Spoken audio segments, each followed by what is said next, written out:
While APD is getting ready to bring the National Guard on Central, the Bernalillo County District Attorney and Sheriff have already spent 2 months cracking down in the same area under a special operation. News 13's Jessica Salinas has more on how the operations have gone and what law enforcement leaders think of the city and the governor's new plans.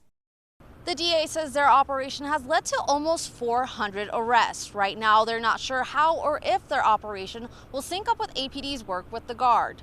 That's a big bust, right? Last night was a big bust.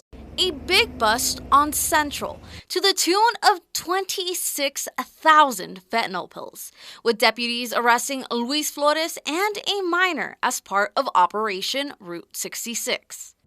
We had a vehicle pursuit, we had a foot pursuit, but everybody worked in conjunction with the Bernalillo County Sheriff's Office, the DA's office. We used our air unit. We utilized all of our resources and we took him into custody after a long evening. And all of those pills coming off the street, it's just not about an arrest.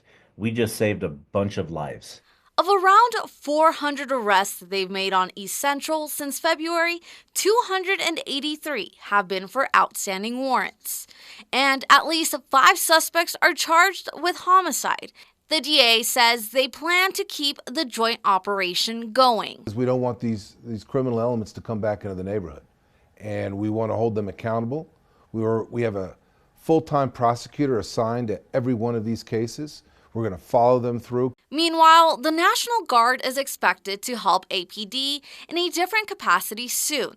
Sheriff John Allen says so far they have no plans to use the Guard's help in their current Operation Route 66. We're going to stay in our lane. I mean, could it happen? Maybe. I don't. The National Guard, they're in a PSA role. I didn't request the National Guard. So not to be rude, I don't need them. I mean, that's something the Albuquerque Police Department asked for. We're going to continue the mission and everything that we've been doing as the Bernalillo County Sheriff's Office, and we'll continue doing so. DA Bregman says while the operations are different, the goal is the same. We will continue to monitor all this and make sure that whatever is done, whether or not it's evidence collection or participating in any other way, in any way of an investigation, we will make sure it's done appropriately so that we can hold people accountable under the law and prosecute them to the full extent of the law and make sure our cases are solid when we're going into court. So far, the DA or the Sheriff's Office has not put an end date on Operation Route 66. APD is expected to work with the Guard starting next month. Jessica Salinas, KRQE News 13. Operation Route 66 is also said to be responsible for getting nearly 30,000 fentanyl pills off the street so far, along with 25 guns and 27 stolen cars.